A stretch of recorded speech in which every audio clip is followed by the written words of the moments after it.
This is the Montana Outdoor Podcast, brought to you in part by Rocky Mountain Truck and Trailer in Missoula, home of Boss Snowplows, CM Truck Beds, and Diamond Sea Trailers. Just go to rmtte.com for more information. And by Superior Hardwoods of Montana, home of the largest selection of in-stock high-end wood products and flooring in the western United States. Let them guide you through the woods at superior-hardwoods.com.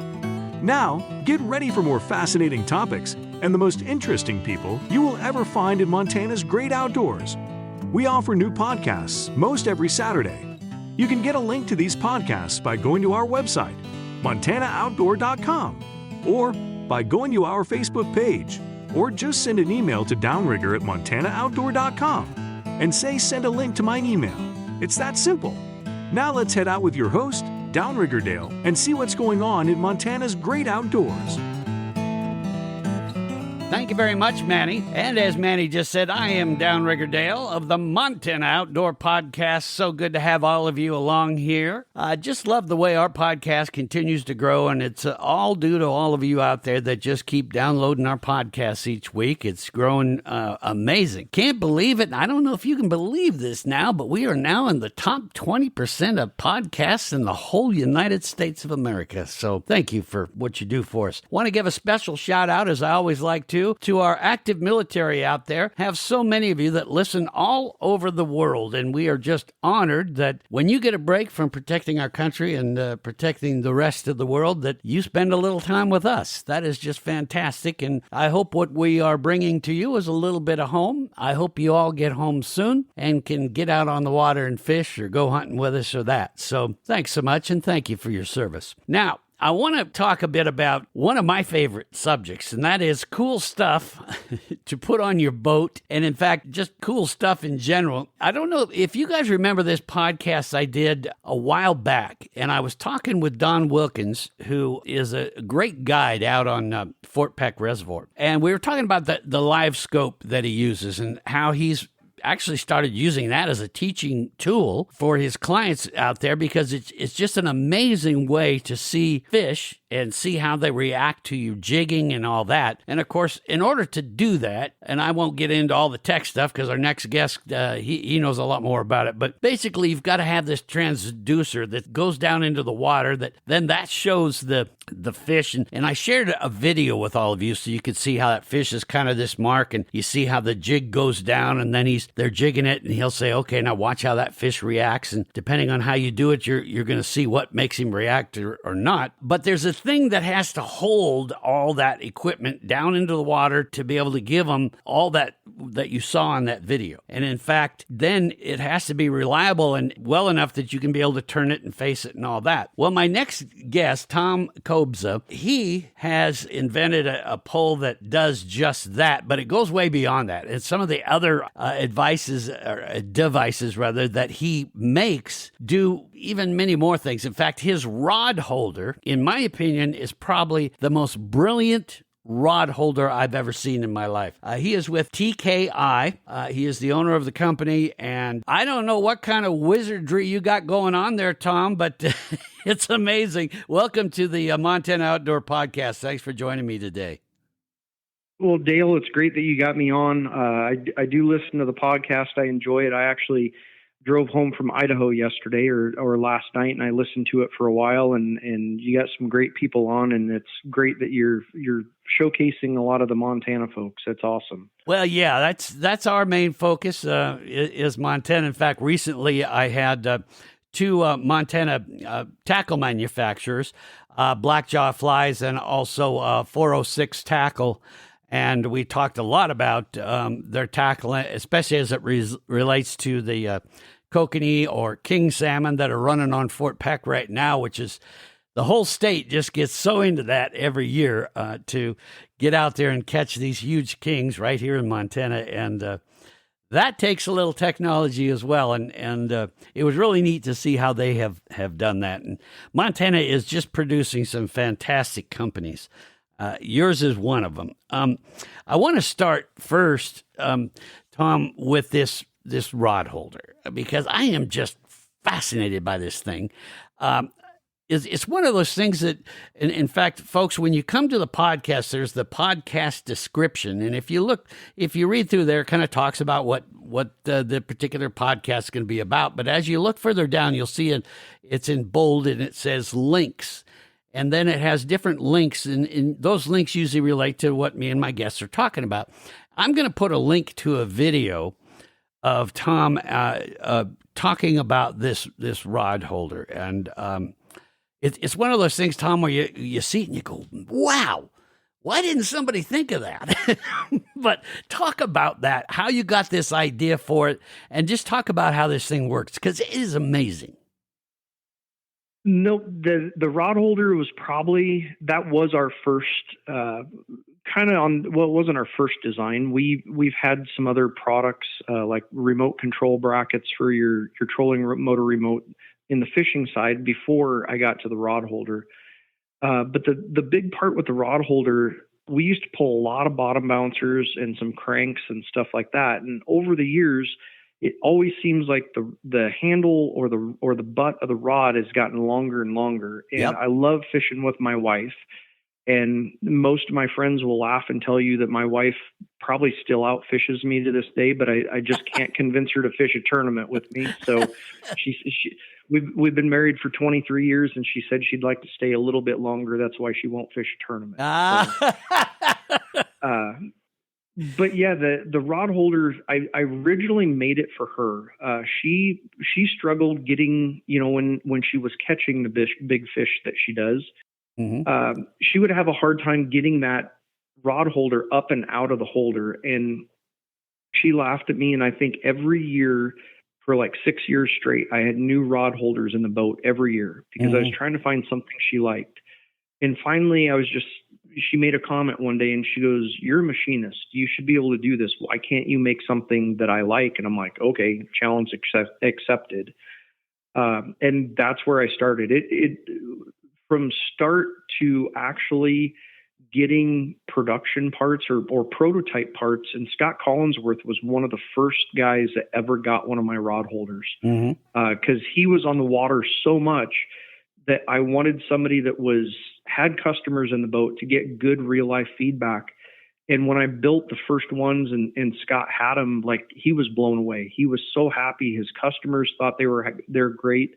And that's where it all started. So I've definitely got to give my wife, Jen, some props because she challenged me to come up with something better. And I believe we did. Well, and speaking of Scott Collinsworth, he's an incredible guide and also the owner of Fort Peck Marina.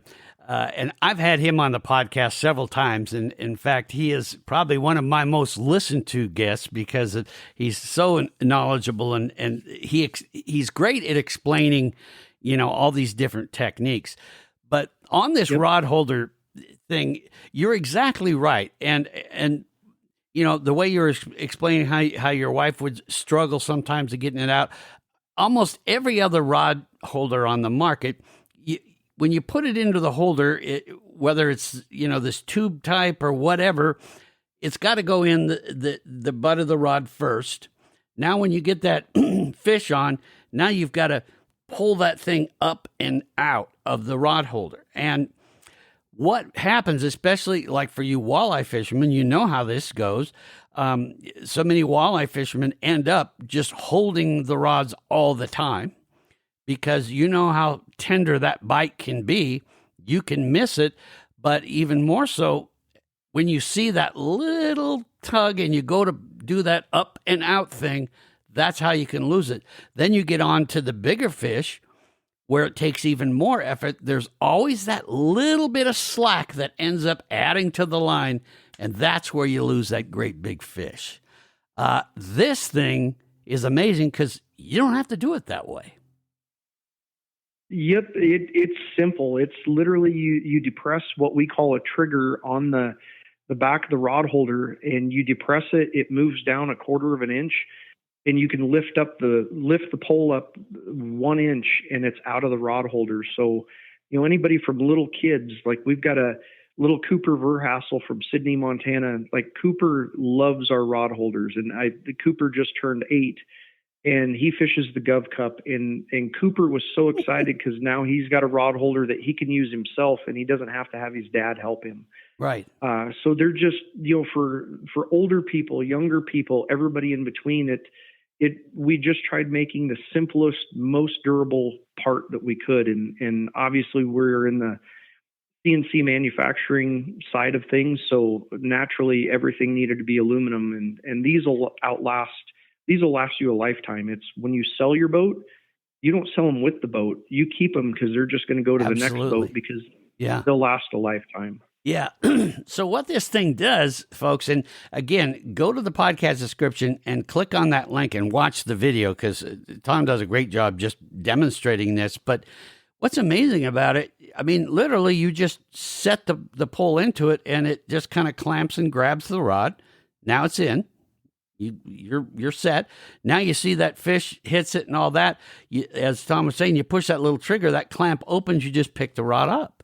You don't go up and out and add that little bit of slack every time, or in the case of sometimes a big fish, like these king salmon that we're catching now on Fort Peck, you play hell even getting it out. And I mean, a grown man has a heck of a time with it sometimes. So just a great thing, but it goes beyond that. And that's the thing that really gets impressive, is the way that you've designed this. It converts into holding your live boat pole for your scope. Talk about that. Yep. So when I started designing the live pole, and that was, I think we're going on when I first started, it was 5 years ago. And live scope was really starting, people were starting to talk about it. And obviously I had one, I had a hummingbird at the time, and I got one of the first hummingbirds that had come out because my boat's set up with bird. So I just naturally thought, man, instead of making two totally different products, it would be really cool to incorporate a live pole into our rod holder, so that way it could save the end customer some money and have just a simple system. And that's what we did. So our billet rod holder is also our live pole holder. And the live pole works great. Like, it's by far the fastest stowing and deploying live pole on the market. And once I started fishing the tournaments, I saw the big advantage of that, the faster you can get it out or put it back in the boat to move spots, but it's also the simplicity of it. There's no knobs you have to turn. There's nothing, no pins that you have to pull, nothing like that. It's you press the button, you lift up on the pole, and you lay it on the floor of the boat or the bow of the boat, and you move to your next spot. Mm-hmm. And it's a simple setup. I'm kind of simple minded, so I try and keep it easy. Well, but the thing that I think I'm even most impressed with is a lot of people, the way that they do live poles is, they get it fixed on the boat. I fish with the captain all the time, and he's got his, and it's fixed on up in the kind of the bow area over on the driver's side there, and that's where it is. Now, think about this when you're in tournament time. So now you're having to kind of move the boat and that to get it to the angle that you want. And of course, you can still turn it, your live pole. And those of you that use it live scope, you know what I'm talking about. This thing allows you to move the pole anywhere on the boat. That has that you can put a rod holder on it. And that becomes, you obviously going to have to add a little more length to your wires, but that allows you to say, okay, I'm in this great spot, but I've lost sight there, but I like how we're angled. I like what we're doing. Okay, we'll just pick up that pole, move it over here, boom, and you're back in business again. Was that something you had in mind the whole time, to be able to make this to where your live pole is not in a fixed place in the boat all the time, or did you just kind of say, oh, wait a minute, I can move this thing?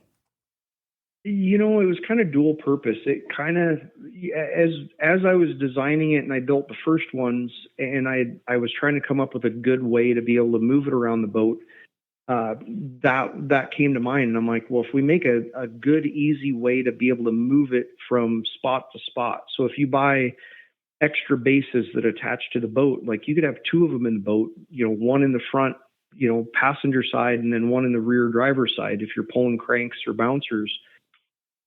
And so that's what we did, is we made a really good sturdy base that now, like, you don't have to buy 2 live pole setups. Like, you can have one in the one in the front.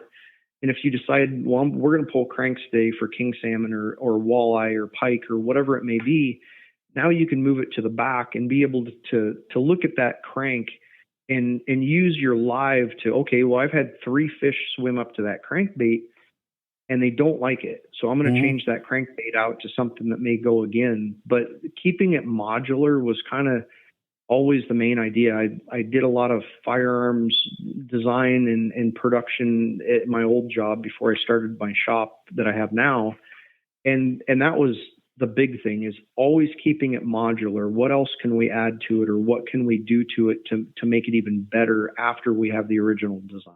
Mm-hmm. Yeah. And again, when you go to that link I was telling you guys about, when Tom demonstrates the rod holder, he also demonstrates how the live pull and how it then, I mean, with just like a matter of seconds, converts into your live pull holder. So you got to watch that video. You're gonna be impressed with that. So Tom, we're talking about all this incredible ideas and things that you came up with just the simple concept of a rod holder. Tell us a bit about yourself. What is your background? How did you get into all this to use this wizardry that you have now? I actually grew up on a farm in eastern Nebraska, and my mom and dad my mom was she was a realtor, my dad was an auctioneer, and then we farmed. And we had 8 kids in our family, so big family. And, like a lot of people in the 70s and 80s, we didn't have a whole lot of money, so we had to make do with what we had. And when I was a kid, I loved fishing. Like, I was obsessed with fishing to the point that we would irrigate out of the Platte River. And my dad would always get mad because when I was supposed to go do chores or go check on the irrigation pumps, it would always take me 3 times longer than anybody else because I always had a fishing pole that was stashed down there that I would end up fishing. I would end up fishing for a couple hours, and that was the days before cell phones and everything else. So I would go missing for 2 or 3 hours at a time, and then I'd pay for it when I got home. But yeah, I grew up on a farm and I love fishing, and my grandma gave me the passion for that. And my grandfather was a huge fisherman. He loved it. And my mom and dad didn't fish a whole lot. My dad, entertained us, I guess.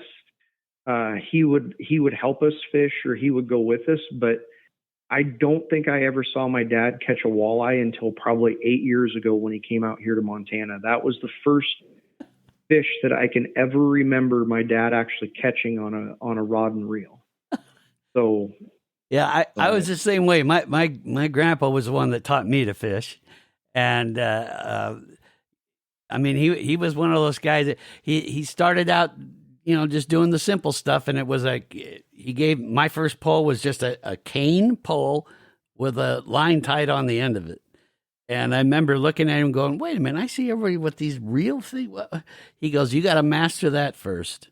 And when you can start catching fish and all that, then we'll start moving you up. But man, I caught a lot of trout out of Little Rattlesnake Creek with a little fly in the end of a cane pole. But that's how I started. So yeah, grandparents are pretty amazing, aren't they? In fact, there was a survey that was done. I used to do some work for a organization. It was the National Sport Fishermen Association, and the research that we did, we found out that one, if a kid doesn't fish by the time they're 12 years old, they probably won't start.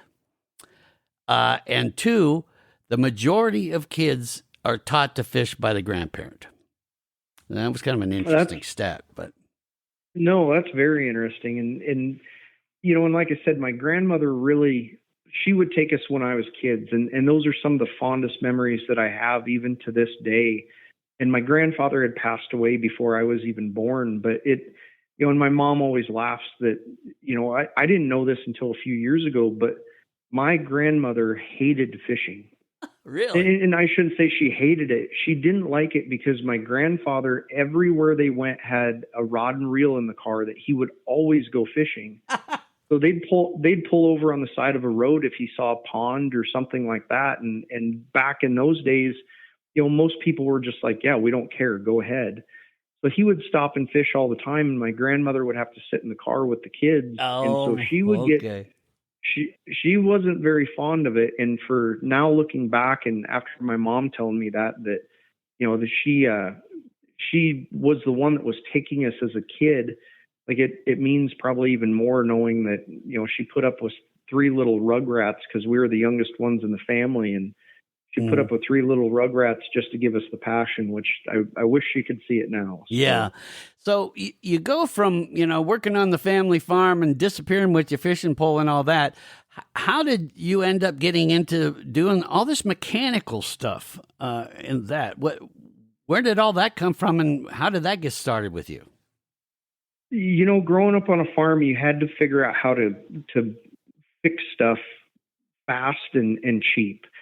And I always had a passion for taking stuff apart and trying to figure out how it worked or why it worked like it did. So the mechanical side was definitely a side that I loved, but I also loved building stuff. So I actually, once I graduated high school, I went to a community college back in Nebraska, and I got a degree in, I think it was like machine tool design or machine tool engineering, something like that. And I'm not an engineer. But I got a degree there, and they taught me the basics. And then I went to work for a company that we did injection molding. So like Weatherby rifles, I built all the tool that builds all of their plastic gun stocks. Really? And then we did other firearms like Springfield XD pistols. We did the polymer frames on those. Car arms, we did pharmaceutical stuff, we did military stuff. So that's what, in the design of my rod holder, like everything that we did for military had to be modular. Like, what else can we add to it? And that was the thinking when I designed the rod holders. What else can we add to this to make life easier for the fishermen? Mm-hmm. But yeah, that's how it started. Grew up on a farm and went to work for that company for 15 years. And my wife had an opportunity to move west to Montana with her job. And, Montana was one of those that I was fascinated with. Like, just as a kid, I just thought it was the coolest place. And we came out, and it would have actually been 16 years ago this weekend that we were here. We came out, and after a day, we're like, all right, we're going to make the move. And we moved out here, and that's where we are now. So. Mm-hmm.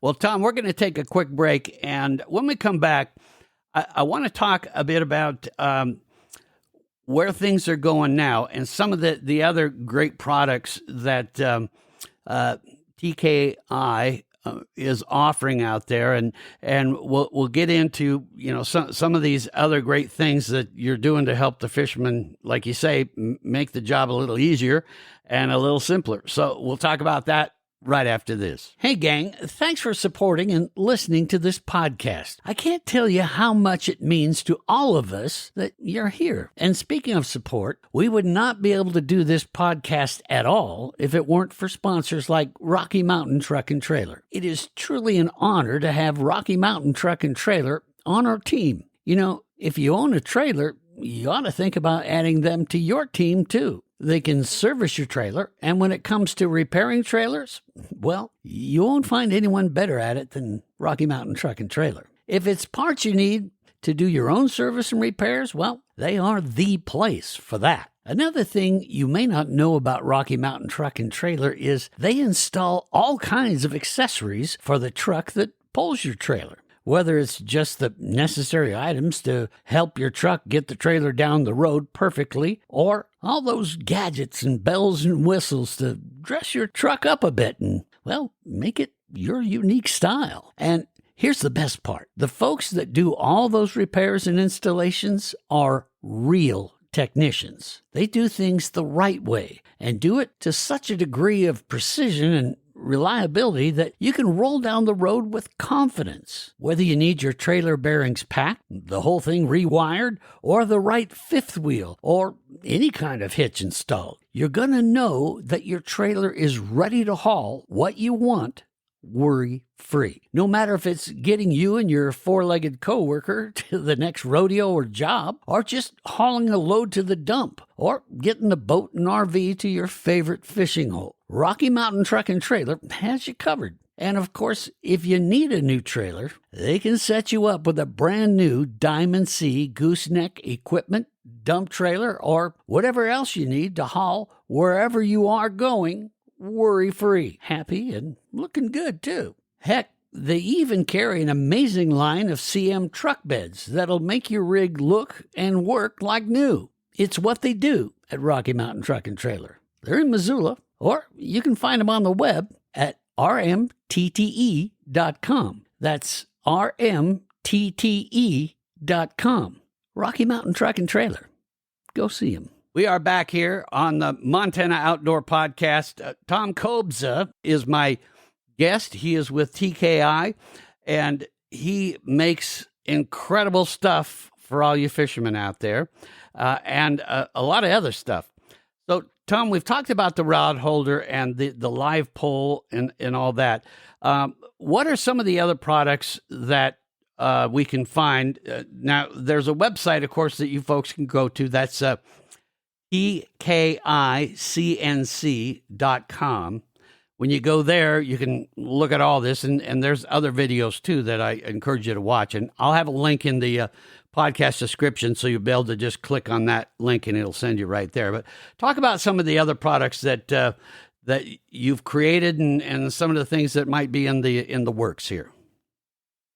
Yep. So, originally when we first started, we do a lot of snowmobile products, and obviously Montana is a great place to come out and go snowmobiling and enjoy the outdoors in the backcountry. And that's still a big part of our business. But the fishing side is, I've got two very expensive hobbies, so I had to figure out a way to help offset that some. But with forward facing, love it or hate it. And there's a lot of guys that love it. And I'm a huge proponent of it. I think it's awesome. And it's to me, it's very addicting. But with the forward facing stuff, we find new needs for, you're starting to see more graphs on the front of your boat or bigger graphs. So we've started making some reinforcement plates for the front of the boat to be able to mount a better or a bigger graph. And now we've got, on the fishing side, we've got a new graph mount. So you can mount 2 graphs. And now we've even got requests for mounting 3 graphs on the front of your boat. Because there's a lot of guys, and I shouldn't say a lot, there's a few guys that you're starting to see more and more that may have 2 live poles. So instead of, one guy fishing out the front of the boat and one guy fishing out of the back, now you start seeing more boats with 2 guys standing up front, and they're cruising around looking for those fish and almost hunting is the way that I look at it. It is. It really is like hunting. Yep. And I love my archery hunting. Absolutely love it. A lot of times I don't get to archery hunt near as much as I used to. We've got shows that come up in the fall for snowmobile and then also the fishing side. And so I don't get to archery hunt near as much as I did, but it's as close to hunting fish or hunting as I can get. And I just call it fish hunting because now it's all about how close can I get? What can I get that fish to either come in a little bit closer or to get that fish to bite? It feels a lot like elk hunting, but it's in the middle of the summer and they're not 800 pounds. Yeah. And the interesting thing about that technology, and we've talked about this a lot on the podcast and also on the Montana Outdoor Radio Show, that, like you say, there's folks that love it and other folks that go, nah, this is just going to create a slaughter where it's going to be so easy to catch fish. What they've actually found, though, is that this technology is causing people to catch less fish because they're finding exactly what they want and targeting that. Because how many times are we out fishing back before all this, and you might be targeting walleye, and you end up getting a pike on there. So, now you're taking the pike off and you're going to throw him back. And, usually we try to take a little care or whatever, but let's face it, there's a percentage of the fish that you throw back that don't make it. Well, now with live, it really allows you to target, for the most part. I mean, you don't know exactly what kind of fish it is, but it's getting there to where okay, that's what I'm targeting. So you're catching less of the fish that you don't want. So it really, I think in the long term, it's going to end up benefiting not only the fishermen, but the fish too. But anyway, when you go on Tom's website, the TKI.com, CNC, TKICNC.com, when you go there, when you click on products, you can see that he's got it broke out by kind of what you want to do. So you can look at the products that he makes for snow, for marine, and I like this one for dirt. And so when you click on marine, then it shows you those different products and where you want to go. One of the things I wanted to talk about, and you touched on a little bit about the bases, is so like, for example, that rod holder we were talking about, it isn't, okay, here's your rod holder, now you figure out how to attach it to the boat. You guys have come up with some pretty ingenious ways to make the bases and attachments to kind of fit whatever kind of boats you have, whether you've got the Cisco track system, which is what Captain has on his boat that we love and use a lot, or just the kind where you're putting it on the rail of the boat and that. Talk a bit about the different bases and mounting systems that you have. Yeah, we've got a lot of different mounts, and of course, no two boat manufacturers are the same. Right. So exactly. Even if your boat, even if your boat comes with round rails like the Captain's Warrior or a Ranger or a Yarcraft, we've got a base that clamps to the round rails perfectly.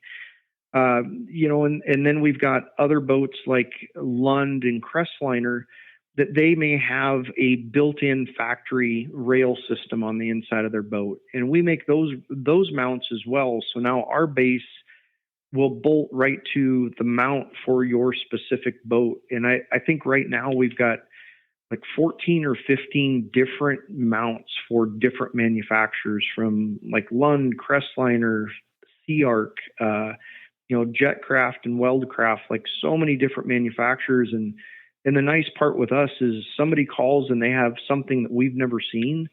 That's the cool part, is we can build it. We can make it work for their system. That's the nice part about being the manufacturer. We can make you anything. Mm-hmm. Yeah.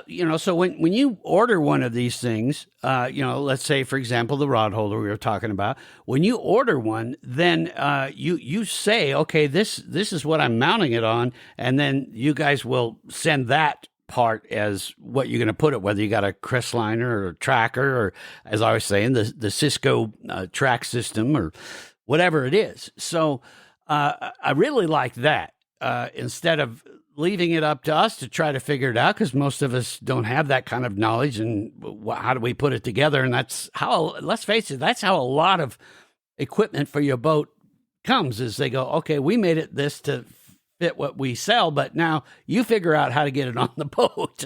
And then you end up with all kinds of weird stuff that doesn't work and falls apart, and this is perfect for it. So the bases are there. What about like for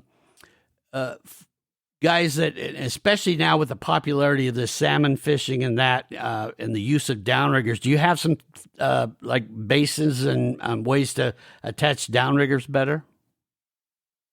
We do. We've got a couple options. We've got one for the Lunds, the Pro Vs. They actually have gotten really popular this year. I think currently we're out of stock on them because we sold out so quickly. But yeah, we've definitely got some stuff in the works and some cool new products coming that we're testing now, actually on Fort Peck for downriggers and stuff like that. So we understand how popular that's gotten here. in Montana, but when we look at other states of how popular it is there, especially for the kokanee salmon, Yeah. and you go back to the Great Lakes, and it's a very popular game fish to fish the salmon back there.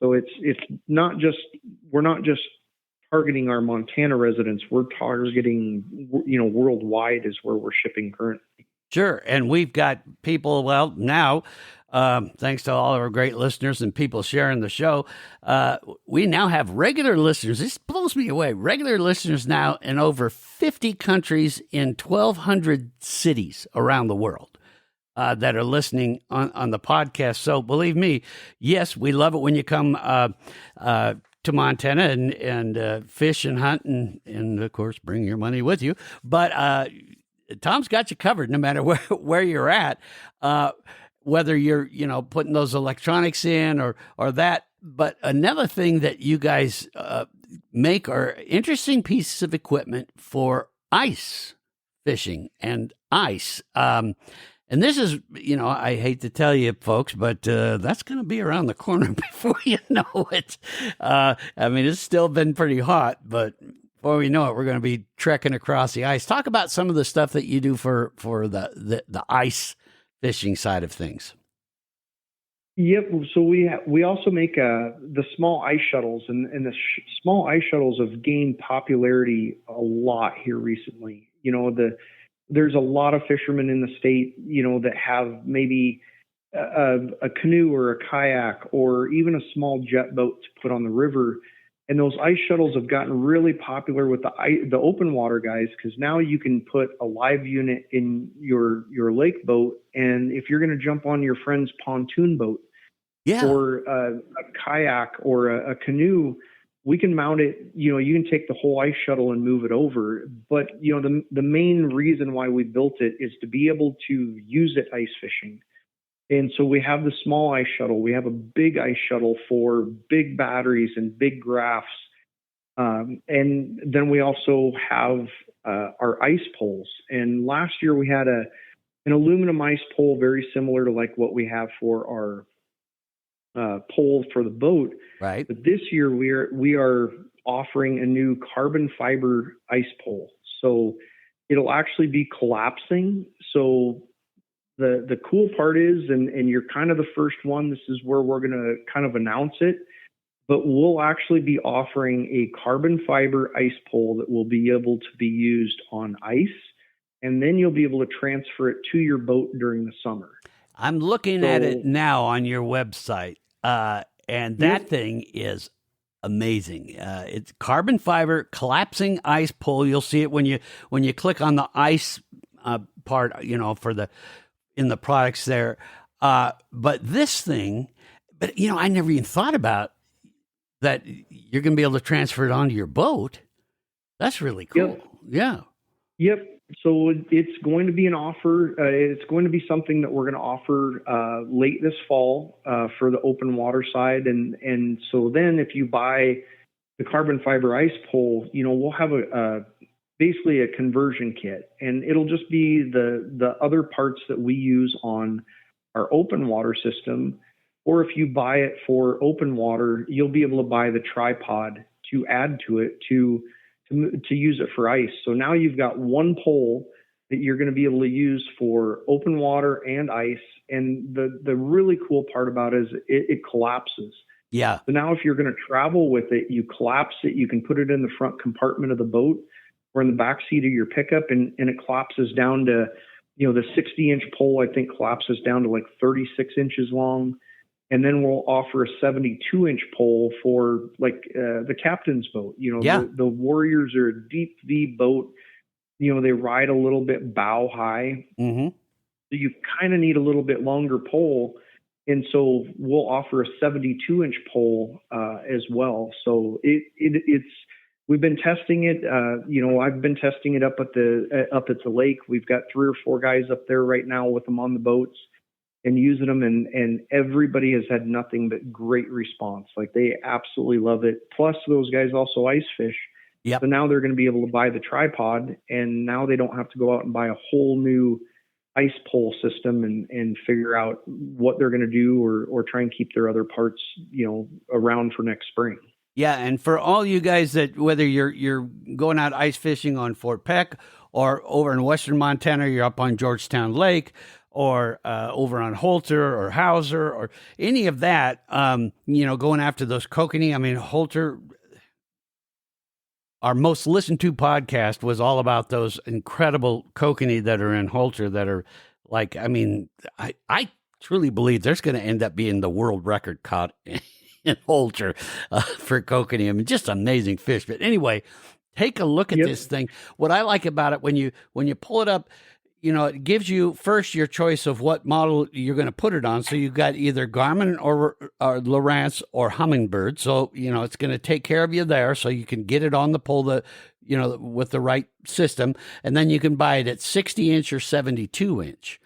So it's real easy to do. Boom, put it in your cart and off it goes. So really, really neat piece of gear for folks that want to take a look at using, and the live pole deal for ice fishing is really become popular. Yep, it has, and especially on Fort Peck, we probably see more guys on Fort Peck ice fishing for lake trout than almost anything. There's still a lot of guys that are up there, especially on the west end of the lake and even in the dam area. You still have a lot of guys that are looking for those trophy walleye, which are so awesome. We've got such an amazing fishery. But the lake trout, seem like everybody chases those on the dam side of the lake. And the ice fishing side, talk about some fun being able to catch one of those through the ice with live and shallower water. It's a great experience. Mm-hmm.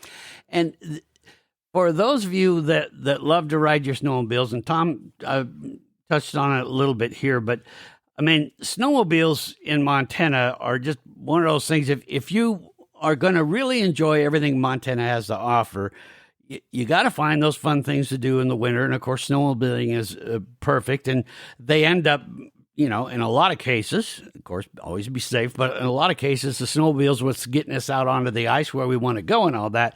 You have made a ton of different things for snowmobiles.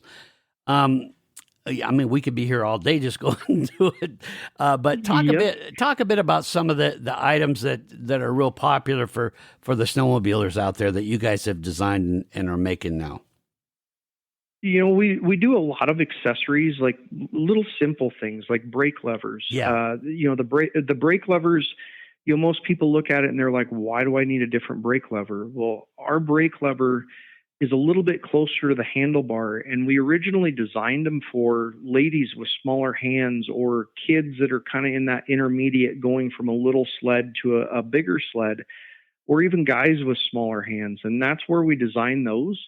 And then it's just become every year somebody complains, hey, like I keep breaking this. Is there a better part or a better system? And that's what I love doing is I love coming up with a part to fix an issue that, not necessarily that I just use, but, everybody else uses it, or they see it and they're like, well, that's a brilliant idea. Like, I'm glad somebody makes it, that it makes my life easier. Mm-hmm. Between the accessories and then like the drive systems, we can actually take, a chain and gear out of a snowmobile for the drive system, and we convert it to a carbon fiber wound belt. So you lose weight, you gain efficiency. And the really cool part, and most people don't realize how much manufacturing goes on here in Montana, but everything is built right here in Billings. Like we build everything, every part on that except the carbon fiber pole. But every snowmobile part, every fishing part is made right here in Billings. And we ship worldwide. Like you said with your podcast, you've got customers all over the world. We've got customers in South America, in Chile, Lebanon, Russia, Iceland, like anywhere they have snow or water to fish, we're selling parts. Yeah. Yeah. One that is just a little slice of brilliance that I like. You want to upgrade your sled and really give yourself something that you're going to love. You make a heated brake lever. Yes, sir. That is really cool. Now, where did that idea come from? Because what a great way to upgrade your sled. I imagine now. I was always had all the older stuff, but I imagine now there might be some sleds that come with that. But talk about where that idea came from. And it blows me away, but none of the manufacturers currently make a heated brake lever. Really? They make a heated throttle flipper, but nobody makes a heated brake lever yet, as far as the manufacturers. And we actually had a friend come to us and say, my wife has terrible circulation in her hands. Like, her hands get so cold so fast that he would buy her gloves and then she would put them in mittens, and she just couldn't ride because she didn't have any feel for the bars or anything. And that's kind of where we started. There was another company that was in the process of making them, or they would make them on a limited basis, and they went out of business. And we were working on ours before they went out of business. And so he came to us and he was like, man, if you could make this with a switch so we could turn it on high or low or shut it off on those warmer days. Oh, okay. And again, it was a problem that we saw, that somebody came to us and said, this would be great if you could make it. And that's what we did. So we're always trying to fix a problem or come up with a solution. Mm-hmm. And again, when you go to the website, gang, you're going to be able to see where, again, he is tailor making this stuff for the different brands. So if you got Polaris or Arctic Cat or Skidoo or, Timber Sled, whatever, there's this gear for that. So definitely take a look at that, because that's really cool. Now, we're going to take another quick break. And then when we come back, let's get into the dirt a little bit, and the dirt section of this, which you've got some really cool stuff for the motorcycle gang and all that.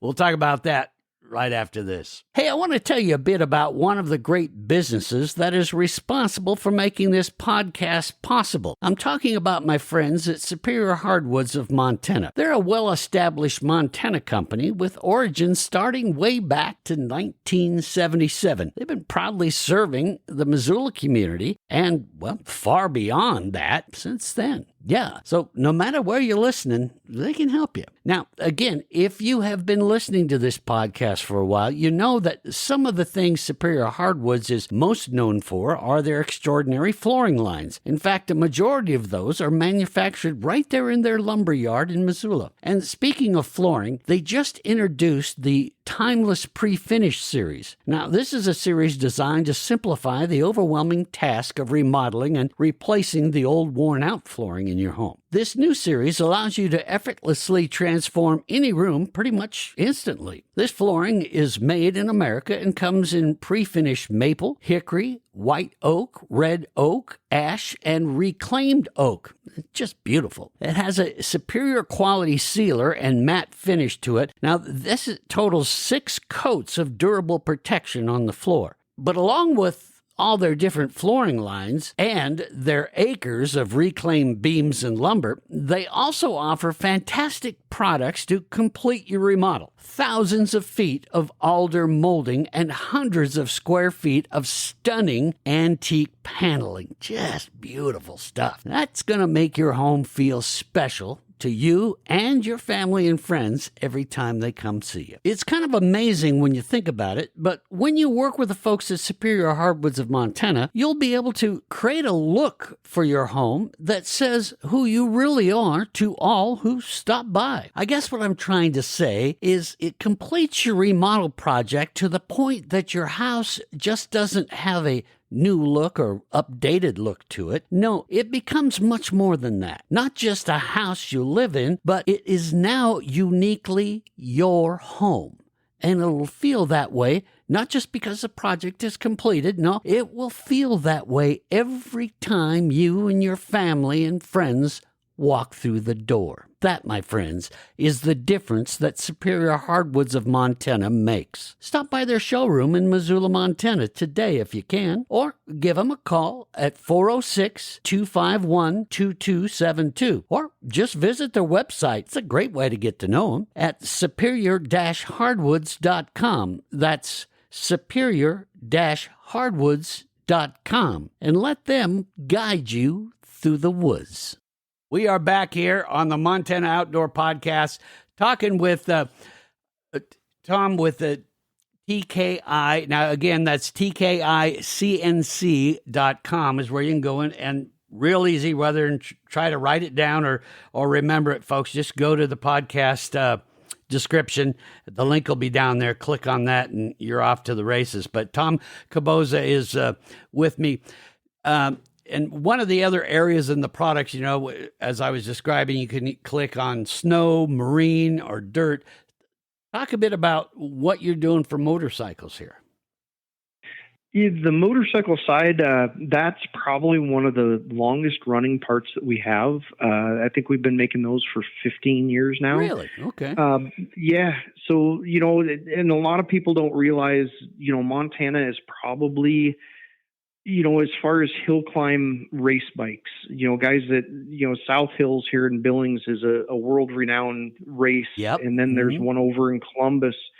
But the hill climbing circuit, some of the best racers in the world have come out of, you know, have raced these hills around Billings and down by Wyoming and stuff like that. And we make a extension that you can bolt to your rear swing arm to be able to move your rear tire back. So it lengthens the bike.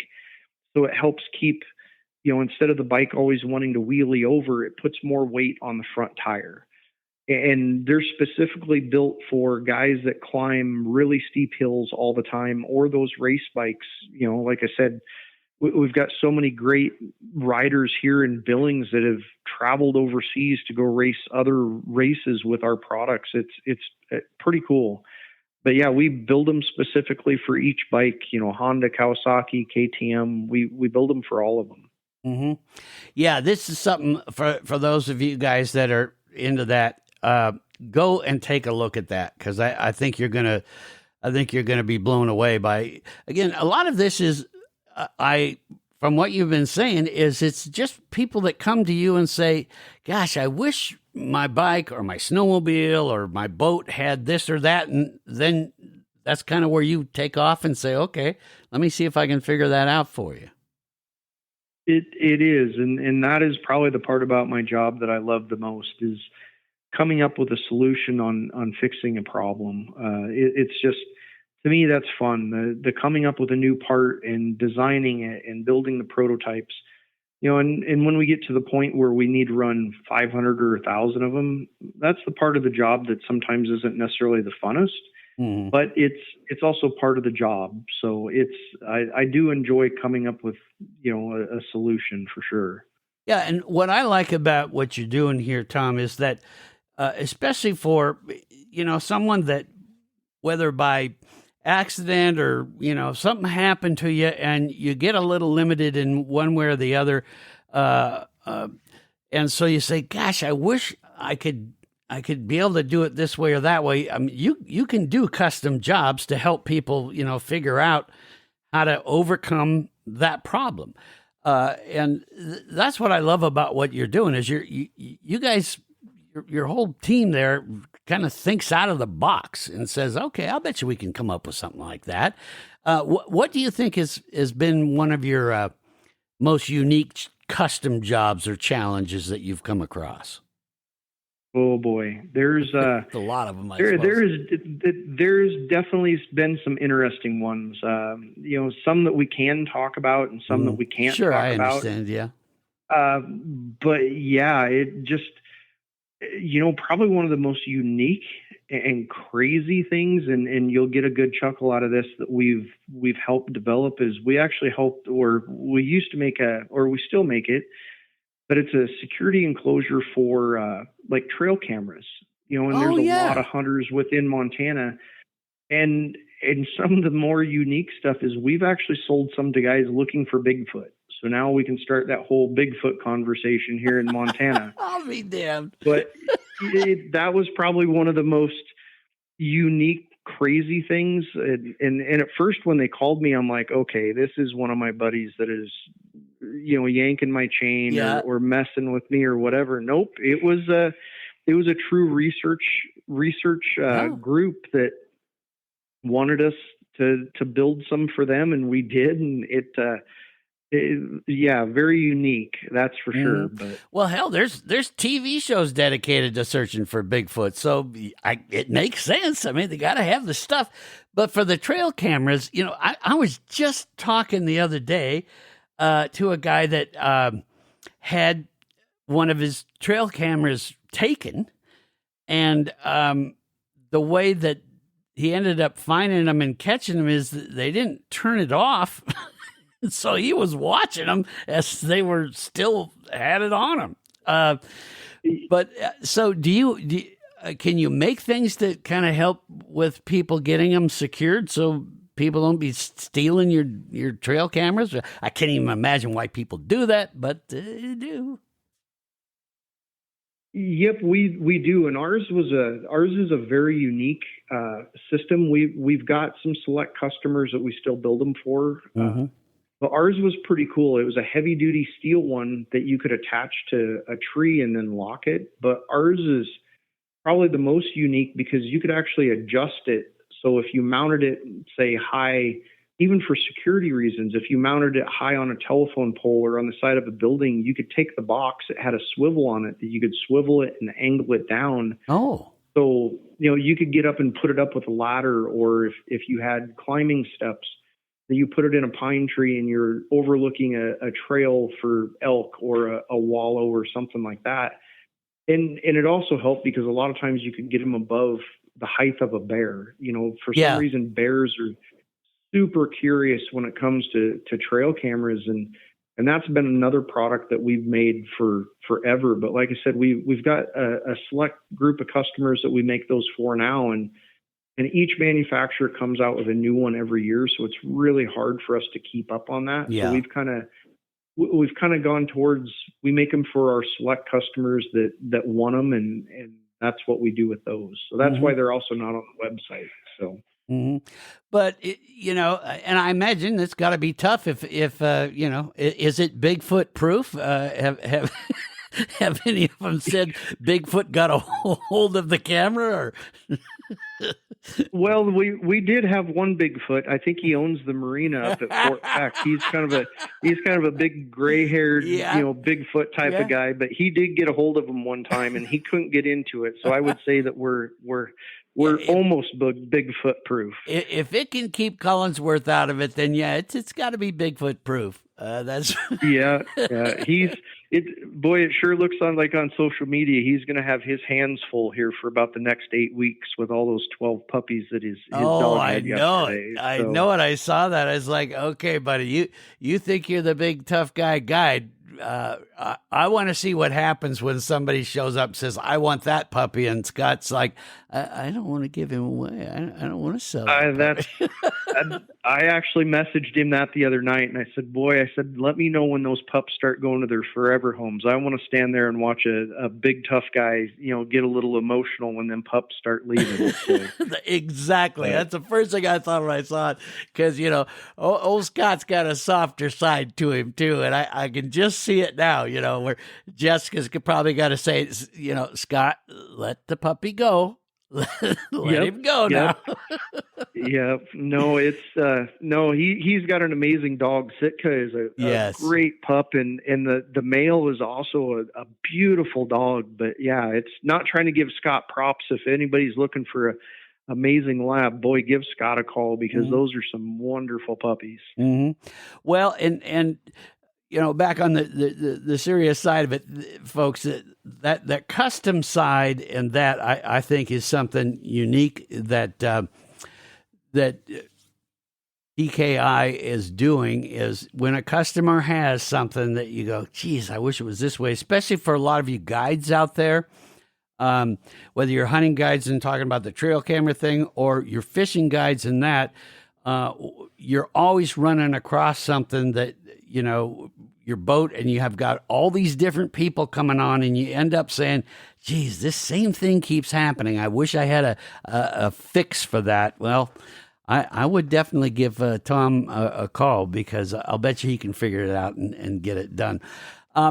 Before we run off here, Tom, and I definitely want to have you back, especially as we get, more into the ice fishing stuff and kind of see how things go and check back with you on it. But is there anything else in particular that you want to talk about, that you want folks to make sure they take a look at when they go click that link and go to the website? I think you did a great job covering everything, Dale. We're based right here in Billings. We are a Montana proud company. Every one of our products is built in the USA with only USA made materials. So that is something we really pride ourselves on, and we try to use as many Montana vendors as we possibly can. It's a great state with great outdoor opportunities, and obviously you guys have a great podcast and a great radio show as well. So we definitely try and keep everything local and use as many local vendors as we can. But yeah, if you ever have a question, just reach out. We're here to answer questions or come up with the next, custom design for you for sure. Mm-hmm. Yeah. And I'll, in the links below, I'll put a link to the contact information there. I imagine there's an email that you don't mind me sharing, and I'll get whatever email you want me to use for that. If folks have specific questions or requests, that way you can just click on it and it'll open up your email browser, and boom, you can just type Tom an email and he can help you and answer some of those questions. So look for that in the podcast description as well. And I can't wait to see what you guys come up with next, Tom. It's just like an amazing deal here to see, how you're making fishing and hunting and dirt biking and snowmobiling better. So it's going to be fun to keep an eye on this company. It is TKICNC.com, and talk to Tom Kobza and just see how he can figure your deal out for you. Tom, thank you so much for spending time with us here on the Montana Outdoor Podcast. Dale, it was great being on, and I look forward to the future and look forward to being on again. You bet. Well, there you have it, folks. There's some wizardry going on in Billings, and I hope you check it out.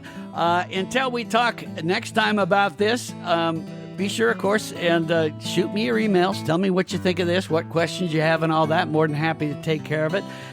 Manny will be giving you my email here in just a second. And have some fun out there. Be careful, be safe, and be good to each other. We'll talk to you next time here on the Montana Outdoor Podcast. Thanks for listening to the Montana Outdoor Podcast. It has been brought to you in part by Superior Hardwoods of Montana, home of the largest selection of in-stock high-end wood products and flooring in the western United States. Let them guide you through the woods at superior-hardwoods.com. And by Rocky Mountain Truck and Trailer in Missoula, home of Boss Snowplows, CM Truck Beds, and Diamond Sea Trailers. Just go to rmtte.com for more information. So what did you think of today's podcast? Send your questions and comments to Downrigger at montanooutdoor.com. We should be dropping a new podcast this next Saturday. Until then, we will see you soon out in Montana's great outdoors.